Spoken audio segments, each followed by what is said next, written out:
Hello, everyone, and welcome to another episode of the Financial Advisors Want to Know podcast. I'm Catherine Tindall, a CPA with Dominion. We're a CPA firm that specializes in strategic tax advisory for financial advisor firms. And on today's episode, I have with me James Cantwell.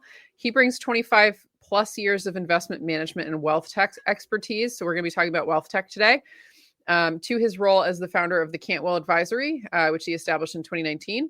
His career spans leadership positions at GAMCO Asset Management, AST Trust Company, and SS&C Advent, where he led North American consulting for technology implementations. In 2024, he launched WealthTech Select, a platform helping RIAs evaluate and select technology solutions. And through both ventures with his advisory practice and WealthTech Select, James helps wealth management firms optimize their technology stack, improve efficiency, and enhance client service delivery. So thank you for joining me today, James. No, thanks, Catherine. I'm excited to be here. I'm like a tech stack nerd myself, and probably in the worst way because I dabble, but I'm not an expert at it. And I know like a lot of advisors, we all get intrigued and pushed by the shiny new objects. I know I think in a previous conversation we were talking about the Kits' tech map just blowing up. Like the new one came out a couple of weeks ago, and it's just there are more and more and more and more tools out there now for everything. So this will be a good conversation. I'm sure you've over your span in the industry, it's a big shift, the amount of tools that are available now, right? It is. Yeah. I mean, I think that's, when I started a long time ago, we don't have to calculate exactly how long, but when I started a long time ago, there were only kind of a few major players. And if we talk about, I know this audience is largely traditional RIAs, but I also do consulting work with family offices and multifamily offices, and institutional asset managers and the like. And years ago, if we talk about, let's say, family offices, there weren't many family office specific platforms. Mm-hmm. And family offices were really forced to use asset and wealth management platforms and financial advisor platforms. And now the thing is, everybody has a specialized platform just for them. Yeah. So no matter your size, no matter your budget, there's something that will work for you. And that is awesome and terrifying because it's so hard to figure out what product is right for me. Yeah. Yep. And on top of that, it's not even just what product is right for me today. It's what product is going to be right for me to build on for where I'm trying to go, which for a lot of advisors, in my experience, don't always know the answer to that second question. And so it can become okay, well, are we going to have to change platforms in 2 years? And what's this going to look like? Having to move all these households over and just the tech gremlins. Whenever you have any kind of switch, it's like count for double the budget and double the time kind of, moves. So what are some of the mistakes that you've been seeing practice, on the advisory side? What are maybe some common mistakes that you see RAs make when they're evaluating tech stack options, or things that might surprise them that they might not, they don't realize that are mistakes that they're making when it comes to some of these big decisions, because it's the engine for the business. So like it's easy to easy to have a pretty big problem develop if you're not mastering this. Yeah, no, I'll share one little bit of kind of something I learned, and then I'll dive right into what that mistake is, because I think there's one in particular. And so the first thing is to give everybody a little calm, and that's all the major products are pretty good. And I think firms overestimate how critical specific technology really is to their business. Yeah. It's really more about having good data quality, good process, and that your team is really utilizing the applications to propel the organization forward. That's the more important thing. And people think tech's going to solve the problem, and that's not really it. Mm-hmm. Getting into your question specifically about, what problems do advisors make when evaluating software, is frankly, a lot of times they're going to start with the software first and not the pain points that they're trying to solve. Yeah. So a lot of advisors hear about a product, they're at an event, and one of their advisor buddies tells them that they just, started using a new financial planning tool or an estate planning tool, or they just switched CRMs, and it's so much better. And so the shiny object has the attention, and demos get started and it looks impressive, and they try and figure out how that product fits into their ecosystem instead of starting with what are the pain points that we're trying to solve, and then let's go figure out what products fit nicely into our existing ecosystem. Yeah. No, that's great. And that's something where, like, internally, I always tell people, like, on my side, on the accounting and tax side, it's a fairly similar business model to financial advisory in terms of its professional services, it's client service focused. There's workflows that we have to follow. There's a compliance technical element. There's a social element.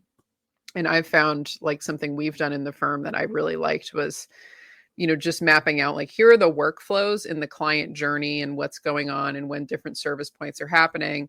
And then here are the tools that are executing the different pieces of that. Here's where some of them might overlap, but where in the system is happening on what.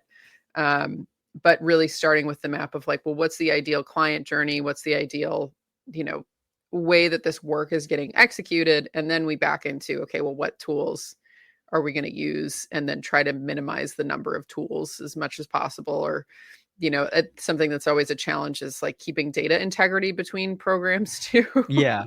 Like, not having somebody show up as 4 people on different platforms when it's just one client, like those kinds of things. Yeah, well, that might be pain point number 2, which is related to issue number 1, which is too many products. Yeah. Right. Like, I think, and it makes sense how it happens. If you're a breakaway advisor, you're a startup advisor, you start figuring out what I need to run my business to just get the job done. And then as issues arise, you look for a quick solution to that issue. And technology should definitely be part of that solution. But chances are, as a breakaway firm or a startup advisory firm, you're not thoughtfully designing a technology stack for the long term because you may not even know what that looks like yet. Yeah. So what you're doing is you're piecing together different applications that are each solving a specific vertical issue, as opposed to thinking about it complementary across your entire practice. And so it makes sense that over time, I don't totally want to use this term, but you Frankenstein something together. And at some point you need to reflect and go, is this really the right setup? Or do I really have things that are hindering, my growth? And so that's really the time when you start wondering if you're wasting time or you're identifying integration gaps between different systems and you're finding yourself manually moving data, in other words, typing data from A to B or importing it from A to B, you've reached a Frankenstein point, right? Now this is the time to evaluate your technology stack and determine, do I need better integration or do I need a different set of products? Yeah. What are some good, in terms of, like, practical waypoints, for people who, because I encounter a lot of firms where they break away, they get initial tech stack, maybe they're on, one big platform, and then over time they need to make changes. Like, what are some good, maybe red flags or things people should have in mind for when they need to reevaluate some of these decisions in terms of, team size or pain point or frustration? Like, do you have, like, some general guidelines that you usually give people when it makes sense for them to reevaluate, or, like, how they could have a framework for a reevaluation? Yeah. And frankly, some of it should be fairly obvious, because a good example would be if you find that your team isn't able to prepare effectively for meetings, then either it's because they're not taking good notes, it's because they don't have good tools that help them take the notes, it's because those notes never make it into a CRM, it's because that CRM doesn't potentially help you organize and prepare for that meeting, or other tools. So you'll see the gaps when you find that, like, there's areas of your practice that are just wildly inefficient or underutilized. If you use a CRM, then you should be able to easily track your prospects, easily engage with your customers. And that means over email, in-person meetings, etc. They should be able to easily schedule time with you. You should be able to easily schedule time with them. You should be able to know when it's time to engage with them and use your CRM to do that. If you're Mhm. struggling with any of those things, it's time to reevaluate. But the thing I would say is it doesn't mean that it's time to reevaluate the technology you use. It just may be the way that you're engaging with it. Mhm. So the most important thing is really to start with an analysis of your own house. Mhm. Let's look internally and let's really start to get an understanding of where do things start to break down? Like, where does things bottle up when I'm onboarding a new client? Where do I have to fill out manual paperwork? Where, when I'm preparing for a meeting, do I find myself combing back through notes and information and trying to do, really prepare and organize myself? And I can't keep track of what did they say they sold their house for last year? And didn't they say they were going to increase the amount that they want to take out each month? And you don't have those things handy and you're combing through emails and things like that. When you Mhm. see that these are the things that are happening, your process has got problems. Yep. And you always need to start with the process first.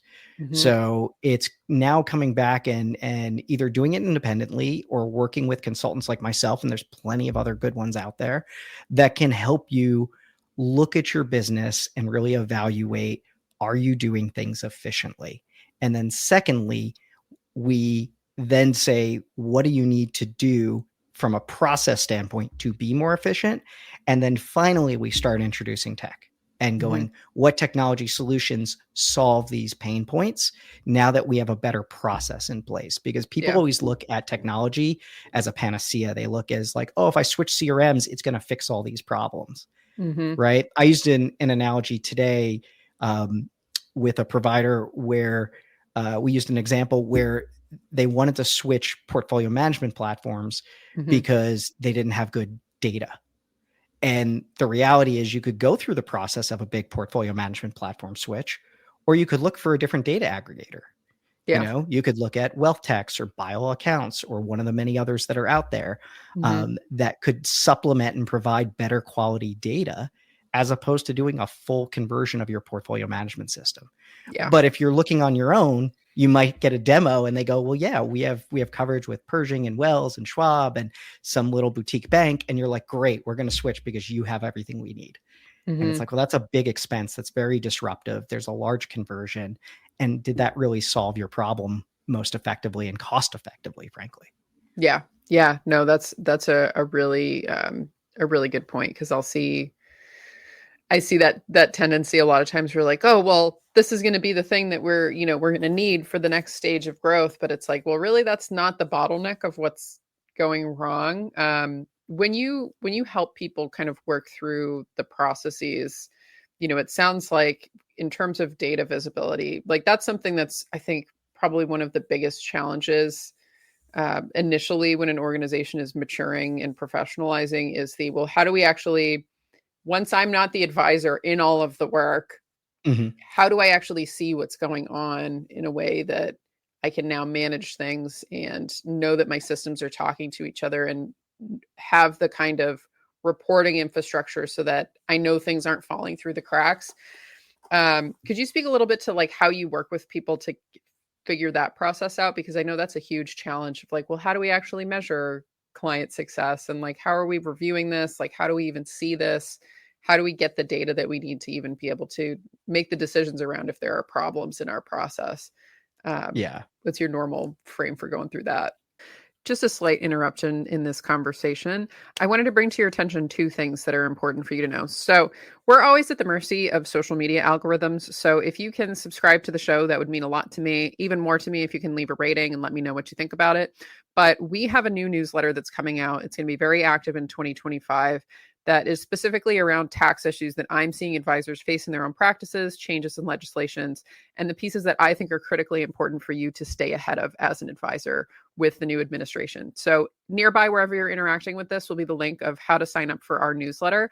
Also, nearby will be the link to my LinkedIn, which is the best way to get in touch with me, learn more about what we're doing for advisors in the tax strategy and compliance work that we do, and also to get access to the various tools and interviews and things that I do, specifically designed to help you improve your practice, improve your own tax situation, etc. So let's get back to the episode, and thanks for tuning in. Yeah, and so this is actually a big part of kind of the first step of a consulting engagement Hmm. when working with the Cantwell Advisory, and It's to really get to understand the business and how they wish to engage with their customers and how they measure success and Mm-hmm. how they differentiate themselves, Mm-hmm. right? In the financial advisory space, everybody's doing something similar, but each firm, whether true or not, believes they have their own special sauce, the way their own way of doing things. And so because of that, they may measure success a little bit differently. They may Mm-hmm. work with a different set of clientele. And so the first step is, instead of dictating, here's the metrics for success and here's how we want to organize and structure your information, I really work with the owners and partners of the organization to understand how they measure success. What's really moving the needle forward for you? Mm-hmm. And then let's make sure that the underlying data is structured in a way that we can actually give you that information. Mm-hmm. Because a lot of times they're starting out with reports that were canned business intelligence reports or dashboards that came with the application they chose. Yeah. And maybe there was some degree of customization, but what they probably didn't give a lot of thought to is, how do I really structure the underlying data so that I can get the answers to the questions I want, so that I can know if my business is healthy? Yeah. So if you don't have a way of tracking the revenues really well and visualizing that, if you don't have a way of seeing how many new clients you're onboarding, seeing what makes up that demographic, see if it's aligned with the type of clientele you're going after, then you really don't know what's going on with your business. So it's getting to understand how they see their clientele, how they group them or think about them, how they envision success, and making sure that we've structured the underlying data to support that. Mm-hmm. And then we'll build the visualizations, we'll build the reporting in whatever tool they use. And again, most tools are going to be able to do it. It actually comes down to the data more than the tool. Mm-hmm. And it's real easy at this point, and it has been for many years, to add on different business intelligence tools, Mm-hmm. which is not my go-to by any means, but it's easy enough to do that, like, it doesn't require you to switch applications because you're not getting good business intelligence. It Yeah. always starts with the data. Mm-hmm. Yeah. No, that's great. And for companies that are, maybe they've made it through that section, they've got the good, business intelligence reports, and they know, okay, this is what we're focusing on and what we need to do next. Maybe if you could speak through to like some of the kind of typical progressions that you see in firms when they kind of go through that journey of, okay, step one is like, you just need eyes, like you need to know what's going on. What does step two typically look like, once they actually have eyes? Like how do you decide which projects are worth tackling, and which projects are, okay, actually no, it makes sense for us to do a full platform change, versus like avoiding the Frankenstein the Frankensteinification. What's the typical Yeah. process you recommend people look at, kind of once they can at least have visibility from a tech Yeah. I standpoint? mean, oddly enough, the process doesn't change. It's really the same methodology. It's just an iterative process. Mm-hmm. So at this point, you still need to look at where time is being not utilized well. Mm-hmm. You need to figure out if it's in your client onboarding, if it's in your prospecting or lack thereof. What are the things that are not allowing your business to accelerate, right? Mm-hmm. So if we think about the goals of different businesses, there are some advisors that have reached a certain size and they're happy. They have a great work-life balance. They're not looking to grow a multi-billion-dollar practice. Mm-hmm. They're happy being the neighborhood RIA, and they just want to be a little more efficient. And for a firm like that, it's an entirely different evaluation process, and where we're looking to clean things up and make things just a little easier to use, Mm-hmm. and maybe improve the customer experience a little bit, Mm-hmm. than it is with a firm that is aggressively growing and trying to acquire books of business and really needs to scale. Yeah. So there's a very drastic difference in approach between the two, and where you're looking to make changes and how drastic they need to be. Mm-hmm. I don't know if that really answers the question, but I think there's really different approaches based on the type of firm. Yeah, well, maybe if we have a couple minutes, let's dig into it a little bit. So for like your, like you said, the neighborhood RIA, Yeah. what's framework that they should be having in mind when they're thinking about some of Yeah. those So changes, not to tell them how to run their business, but chances are they're used to doing things or just what you've by seen, hand. Yeah, that's fine. But I don't mean to offend anybody. No, where the neighborhood RIA, whatever size that is, Mhm. that wants to deliver that, hey, I know my customer um, and have that real great relationship. That's important for an advisor of any size, frankly. Mhm. But I think there's a lot of opportunity to do customization and Mhm. provide that sort of white glove, I know you, via automation and integration with your existing tools. Mhm. There's no real reason to 100% handcraft an email or a newsletter, that goes out with a statement to every single client. The Mhm. tools that we have today, and this might kind of bring us into a little bit of an AI discussion, but like the tools that we have today really allow you to do a deep level of customization and dig into your client's history that you already have to Mhm. write a really customized message that has a tone of the value you bring, the relationship that you treasure with that client, and can bring up some current events that are related to their portfolio, their investments, changes you made, etc. And Mhm. you can have what's referred to as kind of a human in the loop process where you then validate and edit that. It's probably 95% of the way there or 100% of the way there, but Mhm. you still put eyes on it. You still make sure it sounds like your tone. It sounds like you're happy with it, but it saves you a lot of time. And now, because of that, it doesn't mean that you're not providing this customized white glove experience. You feel like you're spending less time with the client. It's letting you spend more time with more of your clients. Yeah. It's letting you use your time more effectively. So I think there's a lot of opportunity for firms to not feel like they have to change what they're doing and lose their personal touch, but to actually do more of it by Mhm. leveraging automation to save time with some of these areas, Yeah. right? Yeah. No, that's a great point because somebody had a funny quote, which was, I want AI to do my laundry and my housework, not make art and poetry, right? And I think for a lot of advisors, especially with like the dawning of these different AI products, that's kind of some of the fear that comes in because initially that's what it seems to be the best at is, writing correspondence and mimicking human language and those kinds of things. But I think you have a really great point of being able to, you can implement tools like that, but keep the human in the loop, right? It's like you don't just Mhm. automatically send those out and it just really enhances you rather than Yeah. replacing you in any meaningful way. Like I think we're quite a distance from that, but I realize if when I talk about what's possible, I realize it's just like with any technology change or new technology, adoption is always going to be a little bit slow. You have to yeah, build a comfort level over time. yeah. Especially And with the so SEC, it's going to make adoption. It's going to take a absolutely, while. absolutely. And I know the last time you and I chatted, we talked a little about the SEC and FINRA. Yeah. And there's very significant considerations with using these different tools, and happy to get into that too. But uh, I described a workflow for a client that I'm currently working with, and it was taking something that today is 100% manual. And I basically described a workflow where we would generate all the statements at a push of a button. We would tailor a custom email. It would be in their outbox, and they would basically get a copy of it in Slack or Teams, and they could click a button, approve or deny, and we could put this in place in a very short period of time. And I saw them look back and they're like, but what if we didn't do all that? Like you could see the hesitation, and it's something that was going to make their life so much easier, and Hmm. they're just not there yet.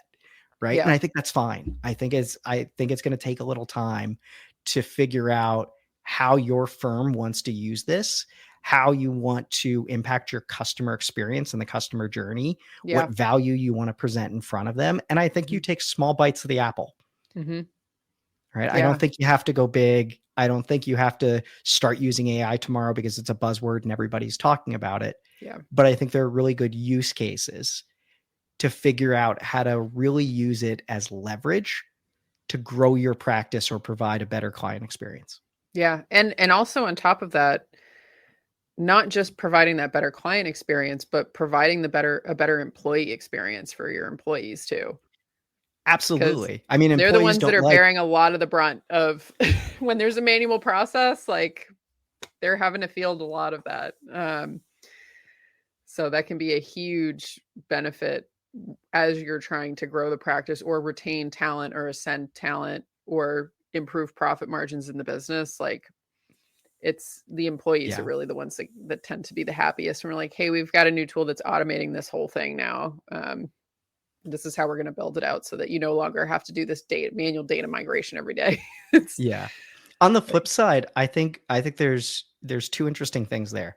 One, I don't think owners are at the point, nor should they be, where they understand the value of how AI could benefit both them, their employees, and also their customers. mm-hmm. And I think employees might be hesitant to volunteer the use of it for fear that they're going to take They'll get themselves out of a redundant. job. Yeah, yeah, And the reality is, like, it won't. There's yeah, always more to do. yeah. There's always a better experience you could provide. There's Mm-hmm. always a better use of your time. And I do believe AI is going to replace some jobs, or let me rephrase. I believe AI is going to make some jobs redundant. Mm-hmm. Um, but it's going to create opportunities to do something different or for that to evolve, right? And you could even look at the software developer of today, right? The software developer of today needs to know deep code, needs to be able to think through different workflows and processes. And the developer of tomorrow isn't going to have to write so much code, but is going to be thinking more about the process, the workflow, and the experience, and relying on AI to write the code. Yeah, Right. So the most technical of jobs right now is evolving as we speak. And yeah, the best developer of today will not look like the best developer of next year. They'll have yeah, a totally different skill set. yeah, yeah. No, absolutely. And I think as a firm owner, because this is something that impacts my firm as well. Like we're making a lot of tech improvements and things, and my mentality with my team is just I'm always trying to have people on my team who are interested in learning. We're in a very dynamic firm environment, and we're always trying to level up, and I'm looking for people who want to level up, and I want to mentor them and help them level up. And so for all of us, AI is just an opportunity. And I think if you have I think most of the advisor firms that I talk to, they have a very similar mindset of just great. Like if I can make this admin person twice as efficient, we've now built some excess capacity for them to go tackle these special projects. Now we've built this excess capacity so I can grow into the next 50 households, and we're not going to have to make another hire and onboard somebody. Awesome. Right. So having that kind of a, mindset of great, we've just bought back more capacity. And also this person is not having to work on, redundant, low value work. They can actually be doing things that are probably more interesting for them and are going to Yeah. help them level up. Is a real improvement. But I think definitely being able to communicate that down to your team of, hey, this is what we're trying to do. If we can all find more efficiencies, awesome. Something that I do in my firm is like we have a profit share program, because I'm like, hey, if we can like drive things better Right. internally and we can make this thing more efficient, I want you guys to get upside on that. And so then they're not thinking, oh, well, if I'm able to automate 50% of my job now they're gonna, try to Right. get rid of me. It's like, okay, no, great. Now we've just built the capacity for like, well, what more can we do? Like how more can you drive? Like how more can we Right. push this? So definitely having that kind of a mindset too, really, I think helps the employees get on board too with just wanting to make the same improvements that you are, and having that efficiency mindset of like, let's actually make this thing better together, Yeah. and not being defensive of their paperwork ways, which is something I encounter in my industry a lot. Well, along those lines, there's one point that I want to bring up. I think here's one of the most interesting things I think about AI. I think with AI, the smaller firms have an opportunity to become innovation leaders. Absolutely. Way more nimble. Exactly. They're more Yep. nimble, and they can move forward while the larger firms are still trying to figure out, are we allowed to use this? Can we make this Yeah. happen? What will it take? They're Yep. still in the planning and discussion stages. Smaller REAs can start wowing their customers, doing things more efficiently, Yeah. and really, really can take advantage of this period in time where there's a pretty massive technology shift going on. Yeah. So Absolutely. Absolutely. No, If I you're a see that in small my RIA, industry now's too. the time.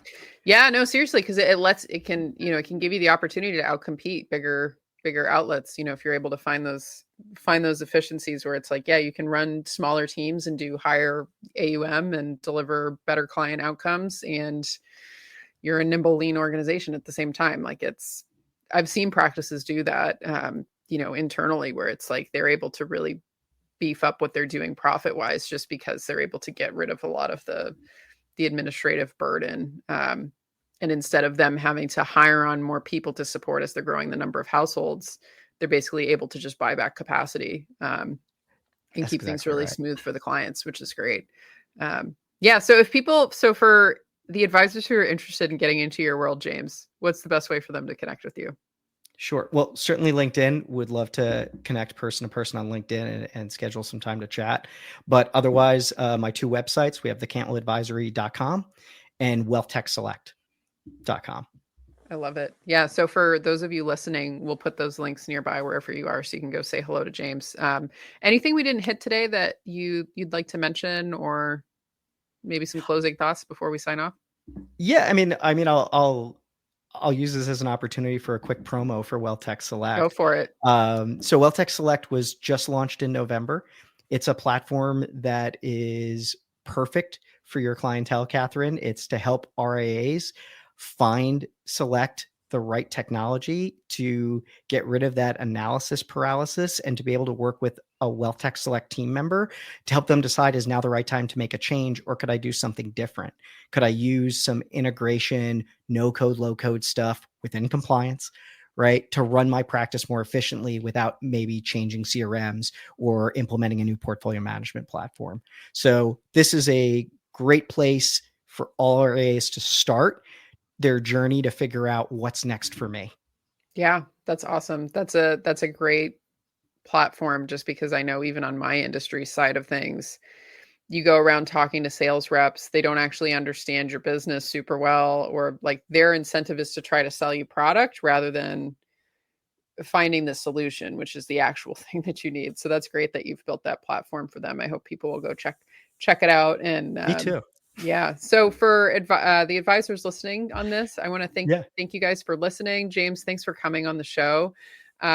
I'm always interested to hear feedback. So if you are an advisor listening to this, I'd love to hear what you thought about the episode, any thoughts that you have for future episodes, and the challenges that you're facing in your firm when it comes to tech. But so this was another episode of the Financial Advisors Want to Know podcast. And I want to thank you all for joining and listening. Great. Thanks, Catherine, for having me.